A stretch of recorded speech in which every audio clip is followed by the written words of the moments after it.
Saudara, Timnas Argentina mengumumkan skuad tim Tenggo yang akan bertanding dalam laga persahabatan FIFA Matchday, termasuk lawan Indonesia 19 Juni mendatang. Salah satu yang akan dibawa ke Jakarta, sang mega bintang Lionel Messi. Saudara, ada 27 pemain yang dibawa pelatih Lionel Scaloni untuk ikut dalam tur Asia, termasuk ke Indonesia. Nama Lionel Messi, kemudian juga ada penjaga gawang Emilio Martinez, hingga pemain muda terbaik Piala Dunia Enzo Fernandez juga akan dibawa. Kehadiran sang kapten Albiceleste Lionel Messi sangat dinantikan pecinta sepak bola tanah air, saudara.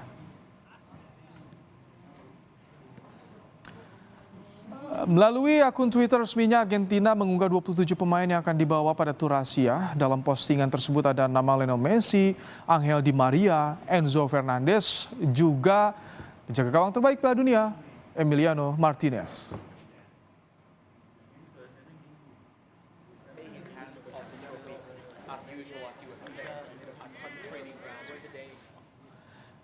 Ya, saudara, Indonesia sudah memanggil pemain yang akan menjalani pemusatan latihan pada 5 Juni mendatang. Ada beberapa di antaranya pemain yang dipanggil yang kemarin, para penggawa ex-peraih emas SEA Games. Di Kamboja ada pemain di antaranya Witan Sulaiman, Rizky Ridho, ada Marcelino Ferdinand. Ini dia beberapa pemain yang akan ikut serta dalam pemusatan latihan jelang lawan Palestina dan Argentina. Tapi saudara, selain muka-muka lama, ada juga pemain baru yang baru saja dinaturalisasi membela timnas Indonesia. Ada Ivar Jenner, Shane Patinama, Sandy Walsh, dan Rafael Struijk. Itu dia beberapa wajah baru yang tentu permainannya dinantikan pecinta bola tanah air, pendukung timnas. Untuk membahas soal pertandingan timnas lawan Argentina pada pertengahan Juni mendatang, kita akan bahas bersama dengan pengamat sepak bola Firzi Idris. Selamat petang, Mas Firzi.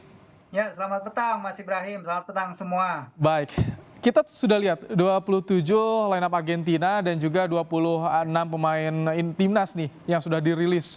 Bagaimana Anda melihatnya susunan tersebut?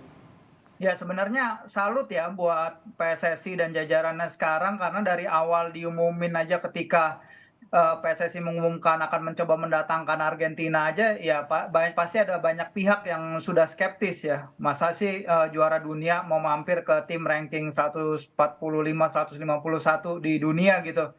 Tapi ternyata dalam waktu yang temponya terhitung singkat ya, PSSI berhasil meyakinkan AFA, PSSI-nya Argentina, untuk mendatangkan timnas mereka ke Jakarta ya dalam rangkaian tur Asia. Yang hebat adalah bukan hanya Argentina yang datang, tapi juga tim terkuat, tim terbaik Argentina ya. Minus 7 pemain yang ada di Qatar, hanya 7 pemain, itu juga karena masalah cedera. Antara lain Lisandro Martinez, Paulo Dybala yang kesulitan, dia nggak pernah main 90 menit bagi AS Roma sejak bulan April. Dan Lautaro Martinez yang akan menghadapi final Liga Champions, dan dia akan merawat cedera ankle-nya ya. Jadi beberapa bulan terakhir dia memang main dengan cedera ankle. Jadi memang kalau pemain-pemain itu fit, Lisandro, Lautaro, Dybala, ya bukan nggak mungkin juga mereka dibawa. Tapi memang Lionel Scaloni ini memakai tur Asia, Mas Ibrahim, untuk mengumpulkan tim juara dunia ya. Jadi dia ingin mengumpulkan tim juara dunia, tapi dia juga memanggil beberapa pemain yang nggak ikut kemarin ke Piala Dunia, seperti Lo Celso, Nico Gonzalez, kemudian ada pemanggilan baru Garnacho bagi kiper Walter Benitez. Jadi memang ini Scaloni, kalau menurut media-media Argentina, dia memakai rangkaian uji coba ini untuk serius mempersiapkan diri. Karena setelah ini agenda Argentina adalah bertarung di kualifikasi Piala Dunia zona CONMEBOL, itu bulan September. Jadi ini adalah kesempatan terakhirnya Scaloni untuk mencari tahu apa yang bisa Mas Firzi, Argentina dan lain-lain. Ya. Bawa tim serius, ada 3 tim pemain terbaik ya, pemain terbaik di Piala Dunia, mulai kiper, pemain muda, dan Lionel Messi sendiri. Ini seperti apa persiapan yang harus dipersiapkan oleh timnas kita? Sudah dirilis pemain-pemainnya. Ya, menurut saya kita nggak perlu terlalu memberi respect yang over ya terhadap Argentina. Oke, mereka adalah juara dunia, kita pasti menghargai itu. Tapi timnas juga, Coach Shin juga pasti punya persiapannya sendiri, metodenya sendiri. dan kita pasti tahu kelemahan dan kekurangannya Argentina seperti apa. Tapi kita ditambah dengan itu tadi pemain-pemain baru yang Mas Ibrahim udah cantumkan, Shane, Ivar dan lain-lain itu juga akan menambah amunisi Garuda. Kan memang harapannya adalah Garuda ini akan terus menaiki peringkat FIFA dengan apa ya, hiburan ya. Ini kan bagian dari sportainment ya. Bahwa setiap tahun sekali Pak Erik sudah bilang setiap tahun sekali akan menghadapi tim-tim kuat bagi timnas Indonesia. Dan ini adalah pertama kalinya kita akan menghadapi tim elit dunia, Mas, setelah menghadapi Belanda pada 2013 dan Uruguay pada 2010. Ini Ketika itu adaptasinya gimana, Mas Firzi? Kalau misalkan ada pemain muka-muka lama, ada juga yang baru dinaturalisasi kan belum mengenal banyak mungkin soal karakter sepak bola kita. ya, ya, itu dia gunanya laga-laga persahabatan seperti ini ya. Kita melawan Palestina juga di ronde laga itu. Dan memang ini kan adalah keinginan Coach Shin juga ya, pemain-pemain yang dinaturalisasi. Jadi menurut saya ini kesempatan sangat berharga, apalagi Ivar juga udah mengatakan bahwa dia akan senang sekali menghadapi Argentina, karena ya itu tadi, siapa sih yang nggak ingin menghadapi Lionel Messi dan tim juara dunianya ya. Walaupun memang kita belum tahu pasti apakah Messi akan turun apa tidak, walaupun dia memang ikut rombongan ke GBK nanti ya, termasuk juga ke Beijing ketika mereka menghadapi Australia. Tapi siapapun yang akan turun, Julian Alvarez sekalipun ya adalah juara dunia dan juga finalis Liga Champions nanti. Jadi memang tim yang datang nanti bukan tim untuk hiburan ya. Sebenarnya sama dengan Belanda. Belanda mungkin sedikit ada campuran pemain muda ya ketika itu ya. Tapi saya ingat banget Uruguay ketika itu, saya juga ada di stadion, saya juga mengikuti tim Uruguay ketika itu. Mereka datang dengan kekuatan lengkap, Muslera dengan Luis Suarez, dengan Edinson Cavani. Mereka ketika itu adalah semifinalis Piala Dunia. Oke. Mas Firzi, ini kemarin ada ex-prai emas SEA Games nih. Dengan kehadiran mereka, mereka akan lebih merasa percaya diri dong lawan Lionel Messi dan kawan-kawan ya? Iya betul, pasti winning creates confidence, mengangkat trofi akan meningkatkan juga rasa percaya diri teman-teman, dan itu juga sudah disampaikan oleh Coach Indra Syafri bahwa ini mungkin kemenangan yang bisa mengangkat mental block bagi generasi pemain timnas sekarang ya, karena dari dulu kita tahu kita selalu kesulitan menghadapi Thailand, menghadapi Vietnam. Tapi Coach Indra juga udah bilang bahwa kemenangan di final SEA Games itu membuat generasi pemain ini percaya diri, tidak lagi minder, bahwa kita bisa menang menghadapi siapapun, dan suatu modal yang sangat bagus juga untuk menghadapi laga persahabatan yang benar-benar apa ya, kita belum pernah lah mengundang tim peringkat 3 besar, 5 besar dunia sebelum ini. Jadi untuk menghadapi Argentina adalah bonus sangat besar bagi para pemain ini, Mas. Nah, kalau dukungan supporter ini bagaimana ngelihatnya, Mas Firzi? Iya, iya, kalau Pak Ete udah bilang ya, ini mungkin lebih besar animonya bagi masyarakat ketimbang konser Coldplay ya. Nanti kita akan lihat nih, karena pengumuman resmi dari PSSI terkait harga tiket, terkait metode penjualan tuh akan diumumkan pada Senin nanti sore.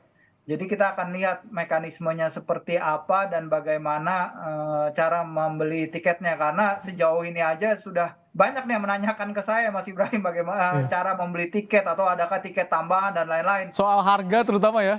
Ya, soal harga betul, dan juga ya soal ini ketersediaannya, apakah lagi-lagi perlu war tiket lagi ya, apa sudah cukuplah bagi para penggemar penggemar hiburan setelah apa yang terjadi dengan Coldplay kemarin. Tapi kita akan lihat, semoga PSSI punya mekanisme yang lebih bagus daripada kita harus war-waran lagi untuk mengambil tiket itu. Tapi ini momennya emang beruntun ya, menang SEA Games, langsung bertemu lawan juara dunia. Ya. Ini betul-betul membangunkan gairah sepak bola kita ya, Mas Firzi? Iya, iya, kalau memang dari bertahun-tahun ya yang saya pelajari mengikuti sepak bola Indonesia ya, momentum itu perlu ya, apalagi momentum bagi timnas. Kita tahu di Piala AFF 2010 awal-awal turnamen ketertarikan kepada timnas ketika itu biasa-biasa aja. Baru setelah itu kita menang besar lawan Malaysia, lawan Filipina, langsung luar biasa. sekali animonya ketika itu, GBK luar biasa sekali ketika itu. Dan sekarang apalagi setelah kita memecahkan dahaga puasa selama 32 tahun, terus kita follow up itu dengan menghadapi tim juara dunia, menurut saya akan meledak sih nanti di GBK, nanti suasananya luar biasa sekali pasti. Soal mental pemain kita gimana sih? Ini lawan juara dunia nih. Ya, kalau mental menurut saya ya pasti dalam perjalanan ya, karena targetnya PSSI sendiri yang juga saya setuju adalah kita harus terus naiki tangga klasemen FIFA. Tadi beberapa waktu yang lalu di konversinya Pak Erick Thohir juga udah bilang, ini adalah laga-laga one off sekali setahun, di mana ibaratnya memberikan hiburan lah bagi sepak bola Indonesia dengan mengundang tim-tim elit. Tapi yang lebih penting bagi saya adalah laga-laga melawan Palestina, laga-laga ya melawan Burundi kemarin, laga-laga melawan negara-negara seperti itu, di mana kita bisa terus menanjak ranking FIFA. Karena saya yakin banget posisi Indonesia yang sebenarnya di ranking FIFA itu bukan peringkat 140-an, 150-an seperti sekarang. Kita harus bisa mengejar Vietnam yang sekarang tengah berada di ranking 100, di bawah ranking 100 FIFA. Itu yang harus kita kejar menurut saya. Hitung-hitungannya gimana sih ini kalau lawan Argentina, pengaruh ke ranking kita gimana nanti, Mas Firzi? Ya, kalau kita kalah, pengalinya tentu nggak akan terlalu besar ya. Yang akan kena penalti mungkin kalau misalnya Argentina itu kalah sama Indonesia ya. Anggap aja kita bisa melakukan itu. Mimpi lah, mimpi kita ya. Besar. Tapi ini yang menarik sih Mas, kalau pertanyaan itu. Karena ini yang terjadi di 2013 sebenarnya. Ketika itu Belanda kan menghadapi Indonesia. Karena Belanda menghadapi Indonesia di GBK, mereka waktu itu kehilangan posisi pertama di seeding undian Piala Dunia. Karena walaupun mereka menang 3-0 lawan Indonesia ketika itu, tapi pengalinya sedikit bagi mereka. Dan ketika itu posisi Belanda di pot 1 Piala Dunia 2014 itu diambil Swiss, karena Swiss pintar memilih lawan ketika itu. Baik. Kita tunggu berarti nanti ya, Senin terutama soal harga tiket dan ketersediaan tiket gimana ke depannya. Terima kasih. Harus diikuti itu, dipantau. Harus dipantau. Terima kasih Mas Firzi Idris untuk pandangannya dalam program Kompas Petang sore hari ini. Thank you.